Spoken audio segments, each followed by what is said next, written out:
Bon oublié à tous, ici le héros de l'histoire, votre aventurier d'Hyrule dévoué. Aujourd'hui, nous partons affronter des hordes de monstres dans Hyrule Warriors, l'ère du fléau. Au fil de nos combats, nous allons découvrir les différentes références culturelles, historiques, folkloriques et mythologiques qui se cachent derrière chaque créature que l'on rencontrera. Restez bien jusqu'au bout de cette vidéo, j'aurai quelque chose à vous proposer tout à l'heure. Sans plus attendre, c'est parti pour l'aventure et les combats épiques. On commence avec deux ennemis que l'on croise très souvent, à savoir les bokoblins et les moblins. Au départ, vu la prononciation, je pensais à un lien avec les gobelins. Le gobelin est une créature légendaire issue des folklores européens. On le retrouve par exemple dans la mythologie germanique. Les gobelins sont parfois rattachés à d'autres créatures, comme les lutins et les génies que l'on voit apparaître dans de multiples cultures, latines, grecques ou celtiques par exemple. Certains documents anciens mentionnent le gobelin dès le XIIe siècle, donc c'est une créature qui a une longue histoire. Aujourd'hui, quand on pense aux gobelins, on a surtout en tête les gobelins du Seigneur des Anneaux, et plus particulièrement ceux des films. En y réfléchissant davantage, et comme il s'agit d'un jeu créé par des japonais, j'ai donc cherché du côté du folklore japonais. Et j'ai fait le lien avec le yokai Oni. Alors un yokai, si vous avez vu mes autres vidéos, vous savez ce que c'est. C'est une sorte d'esprit du folklore japonais. Il en existe plein de différents, et en ce qui concerne l'Oni, il s'agit d'une sorte d'ogre, si on veut faire un lien avec le folklore européen. Il peut avoir une peau rouge, bleue, marron ou noire. Il a 2 cornes sur la tête, il est vêtu d'un pagne, il a aussi souvent une sorte de masse. Ces descriptions correspondent donc plutôt bien aux bokoblins et aux moblins, à quelques détails près bien sûr. Ils peuvent effectivement avoir des peaux de différentes couleurs, ils ont une corne sur la tête, même si c'est pas 2, ils sont souvent vêtus d'un pagne, et eux aussi ils sont souvent équipés d'une masse. Sans plus attendre, voici notre prochain adversaire.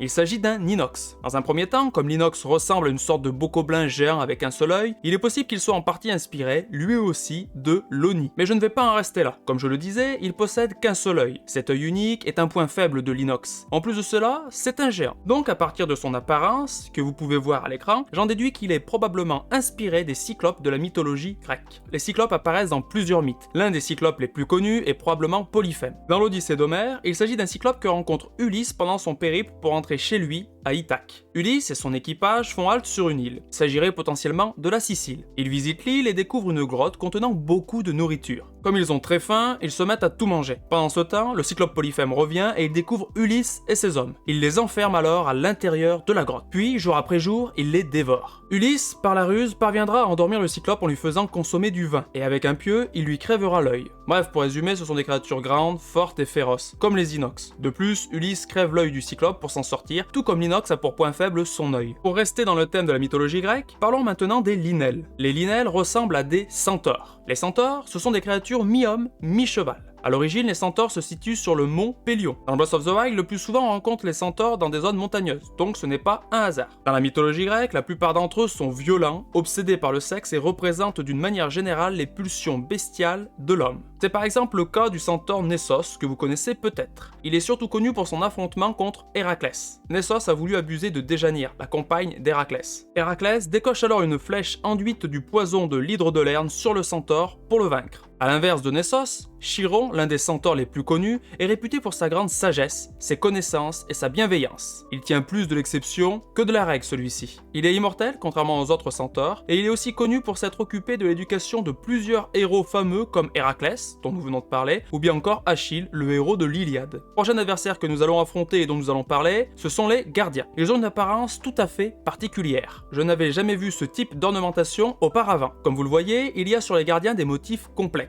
Dans Hyrule Warriors, l'ère du fléau, tout comme dans Zelda Breath of the Wild, ce genre de décoration se retrouve sur tout ce qui est lié à la technologie antique. Tout cela puise son inspiration dans la période Jomon. La période Jomon est une période du Japon qui s'étend de 13 000 avant Jésus-Christ à 400 avant Jésus-Christ. Pendant cette période se développe de la céramique possédant une esthétique particulière, comme celle que l'on voit sur les gardiens. Cette esthétique Jomon est remise au goût du jour dans les années 1950 grâce à l'artiste japonais Taro Okamoto. Au XXIe siècle, comme nous pouvons le constater, l'esthétique Jomon est présente dans l'imaginaire japonais au point d'influencer de nombreux éléments du jeu vidéo Zelda Breath of the Wild. Et donc cela se retrouve aussi dans Hyrule Warriors, l'ère du fléau. Quelques mots supplémentaires, non pas à propos de la période Jomon, mais à propos de la technologie dans Hyrule Warriors, l'ère du fléau, et c'est aussi valable pour Zelda Breath of the Wild bien sûr. Au départ, la technologie antique, et donc notamment les gardiens, devait être une aide pour vaincre le fléau Ganon. Mais cette technologie se retourne contre les Iliens. Ce thème de la technologie menaçante est intéressant. Cela donne une opposition entre la beauté de la nature, que l'on peut admirer dans le royaume d'Hyrule, et le danger de la technologie qui détruit tout. Je pense que cela est en partie lié à l'histoire du Japon. Pendant la Seconde Guerre mondiale, le Japon a fait l'expérience traumatisante du danger de la technologie en subissant les bombardements nucléaires d'Hiroshima, le 6 août 1945, et de Nagasaki, le 9 août 1945. Ces bombardements bombardements ont profondément marqué les Japonais. Ce n'est pas un hasard si assez souvent dans les œuvres japonaises, la technologie paraît menaçante. Ça se retrouve par exemple dans Nausicaa de la Vallée du Vent de manière assez évidente. Passons à la suite et parlons maintenant des Litoroks. J'ai longuement réfléchi à leur sujet. Au départ, je n'avais vraiment aucune idée. Puis, en me familiarisant avec le folklore japonais, je me suis dit que les Litoroks pouvaient être des kami. En effet, les kami, ce sont des divinités du shintoïsme qui habitent notamment la nature. Et les Litoroks sont liés justement à la nature et notamment aux éléments, ce qui pourrait donc nous faire penser que ce sont des kami, ou en tout cas une représentation des kami. Parlons maintenant du redoutable Moldarkor. C'est une créature gigantesque qui vit dans les sables du désert Gerudo. Cela m'a fait penser au film Dune de 1984. C'est un film de science-fiction réalisé par David Lynch. Ce film se déroule dans un futur lointain. L'épice, une substance très convoitée, génère de nombreuses tensions pour son appropriation. Pour obtenir cette substance, il faut aller sur la planète Arrakis, que l'on appelle aussi Dune. Cette planète est presque entièrement recouverte de sable. C'est un désert hostile et brûlant. Dans les sables de cette planète vivent des vers gigantesques. Ils sont attirés par les vibrations à la surface du sable et ils n'hésitent pas à attaquer, tout comme les Moldarkor. Donc en somme, je trouve qu'il y a ici un parallèle que l'on peut faire entre la planète Dune et le désert Gerudo, entre les vers des sables et les Moldarkor. Il est à noter aussi que ce film est inspiré du roman du même nom, écrit par l'auteur américain Frank Herbert.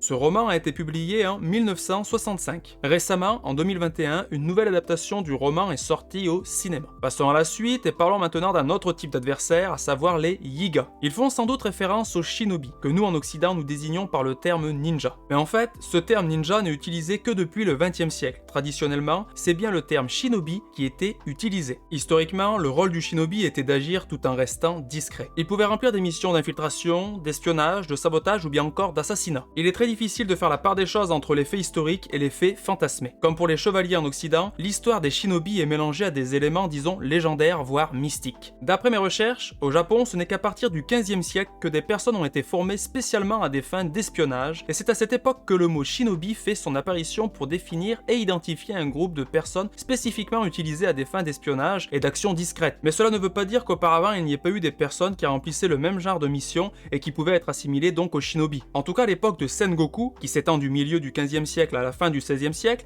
est une période d'instabilité marquée par des troubles sociaux, politiques et militaires. C'est donc une période effectivement propice au développement des shinobi. Aujourd'hui, on a tous en tête l'image archétypale du shinobi vêtu tout de noir avec une cagoule. Alors peut-être qu'effectivement ces vêtements ont pu être utilisés par les shinobi, plutôt pour agir de nuit je suppose, puisqu'en plein jour ça n'aurait pas été très discret. En tout cas, cet archétype est ancien puisque dès le début du 19e siècle, on retrouve ce genre de représentation. Si je fais une comparaison avec les chevaliers, quand on imagine un chevalier, on l'imagine en armure de plate. C'est un archétype, oui, mais il n'est pas faux pour autant dans le sens où des chevaliers ont effectivement porté ce genre d'armure. Mais il faut préciser que selon le siècle, les chevaliers n'ont pas porté les mêmes armures. Là, pour les shinobi, on peut peut-être faire la même remarque. Ce qui est sûr, c'est qu'en tant qu'espions, ils devaient passer inaperçus. Ils avaient donc souvent recours à des déguisements. Pour se fondre dans la masse, ils pouvaient se déguiser en paysan, en moine, etc. Quand on pense aux shinobi, on pense aussi très souvent au manga Naruto. Là encore, une œuvre comme Naruto contribue à forger des stéréotypes. Cela étant dit, cela ne m'empêche pas d'adorer Naruto. Et d'ailleurs, si ça vous intéresse, je ferai une vidéo sur Naruto avec plaisir. Enfin, dernier adversaire, nous allons terminer par le guide Mise Kyosia. Dans Zelda Breath of the Wild, on en trouve dans chaque sanctuaire. Ils ont un aspect tout à fait particulier, ce qui m'a fait penser au Soku Shinbutsu. Littéralement, ce terme veut dire devenu un Bouddha de son vivant. Il s'agit d'un moine ayant suivi une sorte de processus de momification de son vivant. Pendant ce processus, le moine suivait une ascèse et un régime alimentaire strict afin de préparer son corps. Et d'après la tradition, le moine entrait dans son cercueil et était enterré de son vivant. Puis, 3 ans et 3 mois plus tard, il était sorti de son cercueil et devenait ainsi Soku Shinbutsu. Le fait que le moine devait entrer de son vivant dans un cercueil n'est cependant pas confirmé par les documents de l'époque. Pour compléter et terminer le processus de momification, un traitement de déshydratation était fait juste après la mort du moine. Après tout cela, le corps du moine ne se putréfiait pas. Et quand on compare l'apparence du guide Mise Kyosia et le corps d'un Soku Shinbutsu, il y a une ressemblance évidente. Voilà, c'est fini pour ce que j'avais à vous dire à propos des adversaires que l'on rencontre dans Hyrule Warriors, l'ère du fléau. Ce que je dis pour Hyrule Warriors, l'ère du fléau, est bien sûr valable pour Zelda Breath of the Wild. Maintenant, ne partez surtout pas, j'ai quelque chose à vous proposer. Regardez ces images. J'affronte ici des Lethalfos. Et j'ai eu beau réfléchir et faire des recherches à propos des Lethalfos, je ne suis pas parvenu à trouver des informations concluantes qui pourraient indiquer ce qui les a inspirés. Alors je vous invite à faire quelques recherches et à me partager vos théories à propos des Lethalfos en commentaire. Je ferai ensuite une vidéo, probablement en format short avec les informations que vous m'aurez fournies. Et bien sûr, je citerai ceux d'entre vous qui auront contribué à ces recherches. Si cette vidéo vous a plu, je vous invite à liker, partager et bien sûr à vous abonner. C'est avec votre soutien que j'irai toujours plus loin. Je vous invite aussi à aller découvrir les autres vidéos que je propose sur ma chaîne. Et puis je vous dis à la prochaine fois.